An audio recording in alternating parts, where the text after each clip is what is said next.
사람은 믿음의 대상이 아닙니다. 사람은 우리가 사랑의 대상으로 사랑해주고 기도해줘야 될 대상이지 사람을 믿으면은 안 되는 것입니다. 그래서 성경에 보면은 숱하게 강조하는 것이 무엇이냐면 너희는 여호와 하나님만을 의뢰하고 믿어라. 세상 열강들의 힘과 사람들의 힘을 의지하지 말고 하나님만 바라봐라. 예수님이 이 땅에 오셔서 30년 동안 이제 아무런 이름도 빛도 없이 목수의 아들로서 그렇게 살아왔습니다. 그리고 마지막 돌아가시기 전 3년을 공적 생애, 공생애를 사십니다. 그 공생애 3년의 기간 중에서 예수님이 십자가에 달려 죽기 전 일주일 전에 이제 예루살렘 성에 입성을 하게 됩니다. 예루살렘 성에 입성했을 때 많은 사람들이 손에 종려나뭇가지를 들고 그 나귀 새끼를 타고 입성하신 예수님을 환호합니다. 그들 중 대다수의 많은 사람들이 이제 우리를 로마의 속박으로부터 주변 강대국으로부터 우리를 구원할 왕이 오신다. 그는 우리의 구원자시다 하면서 손에 종려나무가지를 들고 환호했습니다. 여러분 어떻습니까? 병을 고쳐주고 또 오병이어와 먹을 것을 시컨 가져다 주고 귀신을 쫓아내고 그러한 사람이 있다라고 한다면 얼마나 힘을 얻겠습니까? 그래서 많은 사람이 환호하고 좋아했습니다. 그런데 결과적으로 어떻게 되었습니까? 그렇게 손에 종려나뭇가지를 들고 환호했던 그 많은 군종들은 불과 며칠이 되지 않아서 예수님을 향하여 뭐라고 얘기했습니까? 저를 십자가에 못 박아 죽이라고 외치지 않았습니까? 그런 것을 봤을 때 여러분, 사람은 다 질성을 가진 연약한 자인 것입니다. 그렇기 때문에 여러분, 이 세상 돌아가는 모든 것들을 바라볼 때 사람을 의뢰하지 마시고 여호와 하나님, 우리 생명의 주인이신 하나님만을 바라보고 신뢰할 수 있는 여러분 되시길 축원합니다. 그래서 예수님께서 특별히 십자가에 달려 죽으시기 전 예루살렘 성에 입성했을 때를 종료 주일로 지키고 있고요. 이제 종료 주일이 지난 그 한 주간을 고난 주간으로 지킵니다. 우리가 속한 대한예수교 장로회 합동 측에서는 다른 절기를 안 지킵니다. 뭐 사순절, 오순절 그런 거 안 지켜요. 그냥 고난 주간과 부활절 그리고 또 추수감사절 딱 두 개의 절기를 우리는 지키게 됩니다. 두 개의 절기라도 여러분 제대로 지킬 수 있기를 바랍니다. 고난 주간 때에는 예수님의 고난을 여러분 같이 깊이 묵상하면서 지켜야 되는 것입니다. 그리고 예수님이 무슨 요일날 죽으셨어요? 무슨 요일날 돌아가셨어요? 금요일이잖아요. 금요일. 그래서 금요일은 성금요일, 예수님이 돌아가신 금요일. 그래서 금요일날 예수님이 십자가에 달려 죽으셨고 며칠날 부활하셨어요? 3일 후 금, 토, 일, 일요일날 부활하셨어요. 그렇기 때문에 우리는 안식일 그 토요일을 지키지 않고 예수님이 부활하신 그 일요일을 주님의 날, 주일로 지키게 된 것입니다. 그렇기 때문에 이 우리 기독교 신앙에 있어서 예수님이 부활하신 그 부활절은요, 그만큼 큰 의미가 있는 것입니다. 부활을 맞이하기 원하십니까? 그러면 어떻게 해야 되죠? 여러분이 십자가에 죽으시기 바랍니다. 십자가에 죽어야만 합니다. 죽은 척하면 돼야 안 돼요? 안 돼요. 완전히 죽어야 됩니다. 그래서 장사 지낸 지 사흘, 정말 잠깐 기절했다가 깨어났다고 외치는 사람이 있을 수 있으니까 완전히 죽어야 돼요. 완전히 죽어야만 우리는 부활의 그 영광에 이룰 수 있는 것입니다. 여러분이 예수님을 믿는 척 해서는 안 되는 것입니다. 교회에 나와서 예배에 참석한 척 하면 안 되는 것입니다. 우리가 온전히 예수님을 주님으로 믿고 우리의 예배 때도 전심으로 하나님을 예배해야만 우리는 우리 주님과 함께 영원한 부활의 소망을 가진 하나님의 자녀로 될 줄 믿습니다. 우리가 예수님을 향하여서 삼중직을 가지고 있다라고 얘기합니다. 이 삼중직, 중요한 세 가지 중책을 직임을 맡았다라는 이야기인데요. 세 가지는 무엇이냐면 한번 따라해 봅니다. 왕, 제사장, 또 예언자. 예. 그러니까 예수님은 세 가지 중요한 직임을 가지고 있는데, 왕으로서, 제사장으로서, 또 예언자, 말씀을 전하는 예언자로서 이렇게 세 가지 직임을 가지고 있는 것입니다. 왕, 누가 우리 삶의 왕이냐? 누가 이 세상 온 우주의 왕이냐? 바로 우리 예수님, 우리 하나님께서 왕이 되신다라는 것입니다. 제사장은 무슨 역할을 합니까? 제사장은 백성이 죄를 지으면은요, 그 지은 죄를 하나님 앞에 속죄하기 위해서 제사를 지냅니다. 그래서 우리가 흔히 5대 제사라고 했을 때 번제, 소제, 화목제, 속죄제, 속건제 이렇게 이야기를 하는데요. 이렇게 제사를 통하여서 백성이 여러 가지 죄를 범하거나 어떤 특별한 절기 때 이렇게 제사를 드립니다. 이 모든 짐승의 피제사는 무엇을 상징하냐면 결국은 예수님께서 십자가의 죽으심을 예표하는 사건인 것입니다. 짐승의 피제사는 죄를 지을 때마다 또 1년에 한 번씩 그렇게 짐승의 피제사를 드리는 것이라고 한다면, 신약시대에 와서는 예수님께서 단번에 우리의 죄를 위해서 십자가에 죽으셨기 때문에 그 단번에 드린 제사로 말미암아 우리의 과거와 현재와 앞으로의 모든 죄까지도 우리 예수님께서 담당하신 줄 믿으시기 바랍니다. 그래서 이 제사장은 백성이 죄를 범했을 때 이 죄를 대신해서 하나님 앞에 제사를 드리는 역할을 제사장의 일을 감당합니다. 그리고 예언자는 하나님의 말씀을 전하는 것입니다. 지금은 성경 66권 하나님의 말씀이 완성되어서 우리에게 전하여져 있지만, 구약 시대라든지 이스라엘 백성들 또 성경이 완성되기 이전에는 하나님께서는 그 말씀을 맡은 그 주의 종들을 통하여서 하나님의 말씀을 전하도록 한 것입니다. 이처럼 예수님은 우리 삶의 왕이 되시고 또 우리의 죄를 위해서 하나님께 우리의 죄를 대신 짊어지시고 전해주는 제사장의 일을 감당하고 하나님의 말씀을 우리에게 전해주는 예언자로서의 사명을 감당해주는 삼중직의 사명을 감당하신 것입니다. 그런 면에서 오늘은 그 예수님께서 십자가에 달려 죽으시기 전에 대제사장적 기도를 하신다라는 거예요. 기도. 대제사장적 기도.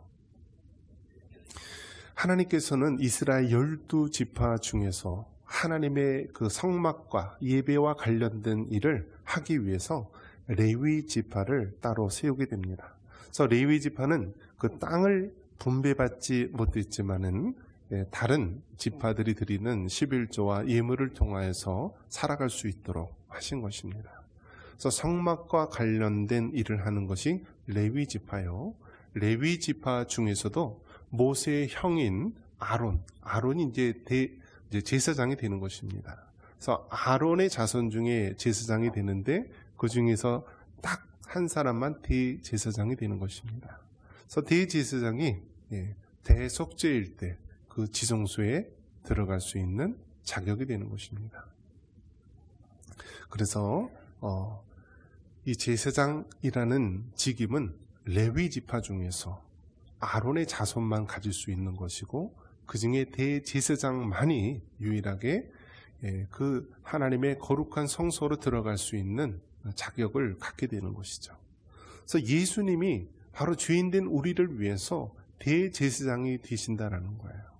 그리고 우리를 위해서 그 대제사장적 기도를 하셨는데, 그것이 바로 요한복음 17장에 나와 있는 기도의 내용입니다. 우리가 이제 예수님의 대제사장적 기도, 이게 요한복음 17장 1절서부터 마지막 절까지 나와 있는데 크게 세 가지 기도의 내용이 나와 있는 것입니다. 한번 따라해 보겠습니다. 자신의 죽음을 위한 기도, 사명 감당을 위한 기도, 맡겨진 영혼을 위한 기도. 그러니까 세 가지 대제사장적 기도가 나오는데 그 기도의 내용이 무엇이냐? 먼저는 자신의 죽음을 위한 기도가 나와 있다라는 거예요. 우리 1절 같이 한번 읽겠습니다. 1절입니다.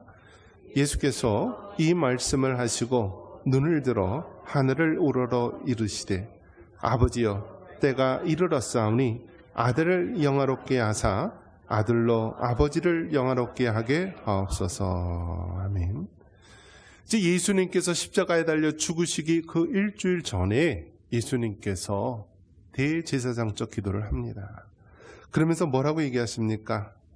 눈을 들어 하늘을 우러러 이르시되 아버지여 때가 이르렀사오니 아들을 영화롭게 하사 아들로 아버지를 영화롭게 하게 하옵소서라고 말합니다. 한번 따라해 보겠습니다. 때가 이르렀사오니. 여러분, 때가 있다는 거예요. 하나님의 때, 내가 이제 주님 앞에 갈 때가 다가왔다라고 우리 예수님께서 말씀하고 있는 것입니다. 여러분, 우리 모두에게는 그 하나님이 우리에게 정해주신 때가 있는 것입니다. 예수님께서 마지막 십자가에 죽으시기 전에 대제사장적 기도를 하는데 먼저 자신의 죽음을 위한 기도를 하는 것입니다. 여러분 죽음을 위한 기도를 하고 계십니까? 여러분 언제까지 살 수 있습니까? 1년, 2년, 10년, 20년 모르는 것이죠. 그런데 여러분 우리에게 정해진 건 분명합니다. 우리 세대에 예수님께서 재림하시지 않으면 우리는 다 육신의 죽음을 맞이하게 됩니다. 그래서 죽음은 우리에게 정해진 것이요, 그것은 분명한 진리인 것입니다. 그렇기 때문에 우리는 자신의 죽음을 위한 기도를 해야 합니다. 여러분 보험, 죽어서 보험 들이면은 뭐가 달라지나요? 자녀들 좀 배 부르게 해주나요? 장례 좀 이렇게 잘 치러달라고 하나요?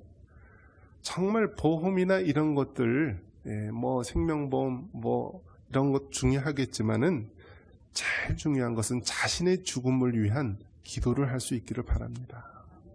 여러분의 그 마지막 생에 우리 예수님께서 십자가에 달려 죽으시기 전 먼저 자신의 죽음을 위해서 기도했듯이요, 아버지여 이제 때가 이르렀습니다. 나의 때 하나님의 영광을 위해 살기를 원합니다 하면서 그 마지막 때를 위해서 기도할 수 있기를 바랍니다.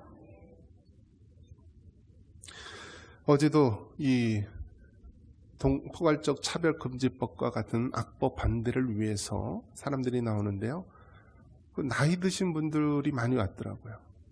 이제 우리가 흔히 베이비붐 세대, 전쟁 이후에 태어난 세대를 베이비붐 세대라고 하는데 보통 1953년도서부터 1963년생까지 뭐 그 정도를 베이비붐 세대라고 할 것입니다.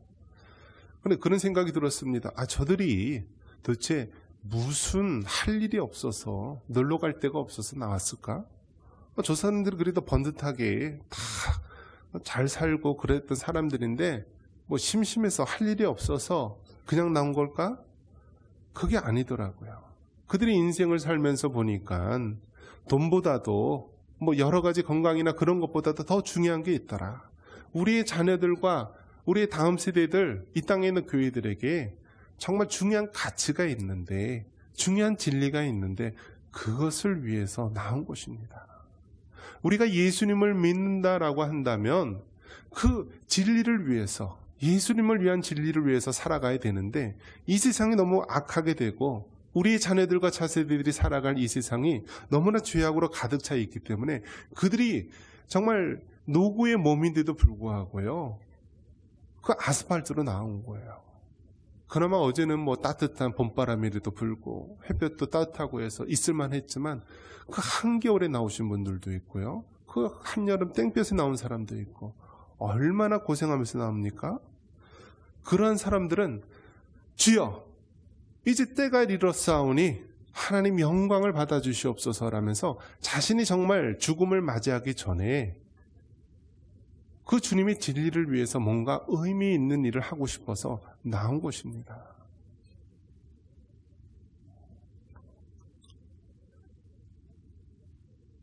한번 3시간 동안 여러분 쭈그리고 한번 있어 보세요. 이 발 뻗을 수도 없고요. 이게 쥐가 나요, 쥐가 나. 땡볕은 얼마나 찌는지요. 예. 그러한 가운데서 계속 붙들고 기도하고 있고요. 찬양하고 하나님 앞에 부르짖고 있습니다. 여러분, 정말 우리 자신의 때에 돈을 얼마 모았느냐, 집을 몇 채를 했느냐, 그런 걸 자랑하지 마시고 우리 자녀들과 우리 다음 세대를 위해서 무엇을 했느냐, 내가 예수님을 위해서, 복음의 진리를 위해서 무엇을 했느냐, 여러분의 그 죽음의 때가 다가오기 전 여러분 정말 이를 위해서 기도할 수 있기를 바랍니다. 예수님께서 자신의 죽음이 이제 며칠 앞으로 다가오게 된 것을 아시고 자신의 죽음을 위해서 기도합니다. 그리고 예수님이 돌아가셨을 때 하신 말씀이 무엇입니까? 다 이루었다입니다. 요한복음 19장 30절에 뭐라고 말씀합니까? 같이 한번 읽어보겠습니다. 예수께서 신 포도주를 받으신 후에 이르시되 다 이루었다 하시고 머리를 숙이니 영원히 떠나가시니라. 아멘. 여러분, 하나님께서 우리를 보내신 목적이 있는 것이고요. 그 목적을 이루기 위해서 우리가 살아가는 것입니다. 여러분의 죽음이 언제입니까? 사명을 다 감당할 때입니다. 우리도 예수님처럼 마지막 순간에 다 이루었다. 하나님, 내가 이제 이 땅에 온 목적, 그것을 다 이루었습니다. 내 영혼을 거두어 주시옵소서. 그렇게 여러분 믿음으로 고백할 수 있기를 바랍니다. 그래서 여러분, 여러분의 죽음을 준비할 수 있기를 바랍니다. 그래서 요즘엔 미니멀 라이프라고 합니다. 한번 따라해 보겠습니다. 미니멀 라이프. 그러니까 삶을 아주 작게 줄이고요. 또 최소화한다라는 것입니다. 일이나 물질 이런 것들을요, 이제는 늘여놓지 말고 정리하라는 거예요. 좀 제발 일 좀 만들지 말고요, 자신의 마지막 때를 준비할 수 있기를 바랍니다. 집에 가면은요, 신방 가면은 아직도 막 널려놓은 분이 있어요. 오늘 하나님이 데려가도 이상할 것 같지 않은 분이요, 계속 뭐 하겠다고 일을 늘려놔요. 이제 일을 좀 정리할 수 있기를 바랍니다. 미니멀 라이프. 이제 일도 줄이고요, 좀 삶을 이제는 줄이세요. 줄이면서 그 마지막, 그 인생의 그 준비할 수 있는 시간이 되기를 바랍니다.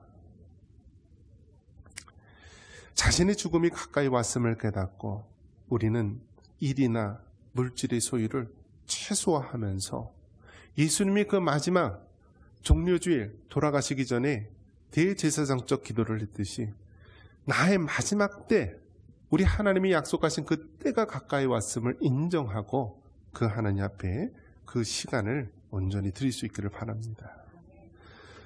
다윗 예수님의 대제사장적 기도는 무엇이었습니까? 사명 감당을 위한 기도를 하였습니다. 4절 같이 한번 읽겠습니다. 아버지께서 내게 하라고 주신 일을 내가 이루어 아버지를 이 세상에서 영화롭게 하였사오니. 아멘. 한번 따라해 보겠습니다. 사명 감당을 위한 기도를 하자. 여러분, 우리는 사명 감당을 위한 기도를 해야 되는 것입니다. 우리에게 맡기신 하나님의 사명이 있는 것입니다. 가정에서의 사역, 교회에서의 사역, 일터에서의 사역, 나라 민족을 위한 사역, 이 곳곳에 우리를 세우신 하나님의 사역이 있는 것입니다. 젊어서는 우리가 원하는 대로 하고 싶은 대로 우리가 다니면서 먹고 마시고 즐기고 세계 여행하고 그렇게 살아왔다 할지라도 마지막 때에는 여러분의 사명이 무엇인지 깨닫고 그 사명을 완수할 수 있기를 바랍니다. 예수님께서는 그 마지막 그 죽음의 순간에 그 자신의 사역을 감당하기 위한 기도를 한 것입니다. 아버지께서 내게 하라고 주신 일을 내가 다 이루었다라고 말씀하고 있는 것입니다. 여러분, 하나님 아버지께서 여러분에게 하라고 말씀하신 그 사명을 여러분 다 이루고 계십니까? 이것이 우리가 해야 될 사명인 것입니다. 그 사명을 감당할 수 있기를 바랍니다. 그 뜨거운 아스팔트에서, 그 추운 겨울에서 거리에서 외쳤던 그 사람들의 사명은 무엇입니까? 이 시대의 잘못됨을 외치고 선지자적으로 그 시대의 잘못됨을 전하면서 바로 하나님의 진리를 붙들고자 하였던 사명, 그것이 아닙니까? 그것이 그 노고의 몸을 이끌고 거리로 나오게 한 것이고, 그 수많은 고통과 아픔을 인내하면서 하나님 앞에 무릎 꿇고 기도했던 많은 믿음의 사람들 모습이 아닙니까? 요한복음 21장 18절에 이야기합니다. 내가 진실로 진실로 내게 이르노니 내가 젊어서는 스스로 띠뛰고 원하는 곳으로 다녔거니와 늙어서는 내 팔을 벌리리니 남이 내게 띠띠우고 원하지 아니하는 곳으로 데려가리라. 사도 베드로, 젊었을 때는 어부로서 또 자기가 하고 싶은 대로 모든 것을 하며 살았습니다. 하지만 그 베드로도 그 마지막 순간에는 자신이 원하지 않는 곳이라 할지라도 다른 사람이 그 베드로를 붙잡고 그가 있어야 할 곳으로 데려간다라고 말씀합니다. 실제로 여러분, 사도 베드로는 어떻습니까? 로마에 대단한 핍박이 있게 됩니다. 그때 주변에 있는 많은 사람들이 노구의 몸을 이끌고 있는 사도 베드로를 향하여서 여기를 피하라, 핍박을 피하라 하면서 피신을 시킵니다. 그래서 이 사도 베드로가 로마를 탈출하여서 나오는데 그때 예수님께서 그 반대로 로마를 향하여 들어가는 모습을 보게 됩니다. 그러니까 주여 어디로 가시나이까? 이것이 바로 이제 코아바디스라는 말입니다. 주여 어디로 가시나이까? 그 예수님이 하시는 말씀이 무엇입니까? 다 사람들이 제 살겠다고 다 떠나고 도망가니까, 베드로도 로마에서 탈출하고 떠나니까 예수님께서 십자가를 다시 지기 위해서 들어간다라고 하지 않았습니까? 그 길로 베드로는 다시 발걸음을 멈추고 로마로 들어갔다라고 합니다. 그리고 그곳에서 순교를 하게 됩니다. 예수님께서 십자가에 달려 죽으셨는데 내가 어찌 예수님과 똑같이 십자가에 달려 죽을 수 있느냐 하면서 사도 베드로는 거꾸로 십자가에 달려 죽게 됩니다. 베드로의 사명 감당, 젊어서는 내가 원하는 곳으로 다녔지만 늙어서는 하나님의 사명을 감당하고자 하나님이 이끄시는 곳에 우리가 있어야 될 줄 믿습니다. 마지막으로 우리는 자녀와 또 맡겨진 영혼들을 위해서 기도해야 합니다. 11절 같이 한번 읽겠습니다. 나는 세상에 더 있지 아니하오나 그들은 세상에 있사옵고 나는 아버지께로 가옵나니 거룩하신 아버지여 내게 주신 아버지의 이름으로 그들을 보존하사 우리와 같이 그들도 하나가 되게 하옵소서. 아멘. 예수님께서 마지막 대제사장적 기도 무엇이었나요? 남아있는 자, 그 맡겨진 영혼들을 위해서 기도하신 것입니다. 여러분 한번 생각해 보십시오. 그 제자들 얼마나 오합지졸과 같고 또 두려워서 막 도망치기도 하고 숨기도 하고 예수님을 부인했던 그런 자들 아닙니까? 하지만 그러한 제자들을 위해서 끝까지 맡겨진 영혼들을 위해서 기도합니다. 그 기도의 결과 어떻게 됩니까? 사도 베드로를 비롯한 많은 사람들이 순교하기까지 끝까지 사명을 감당하며 하나님께 영광을 돌리지 않았습니까? 그것이 바로 하나님의 역사인 것입니다. 기도하면 하나님의 영광이 나타날 줄 믿습니다. 여러분, 우리는 자녀들과 맡겨진 영혼들을 위해서 기도해야 합니다. 여러분의 자녀들을 위해서 여러분 어떤 기도를 하고 있습니까? 우리의 다음 세대를 위해서 여러분 어떠한 일들을 하고 있습니까? 우리가 그들을 위해서 정말 그들이 믿음 가운데 진리 가운데 살아갈 수 있도록 기도하고요, 헌신하고 우리가 그들 앞에 드려져야 하는 것입니다. 말씀을 맺습니다.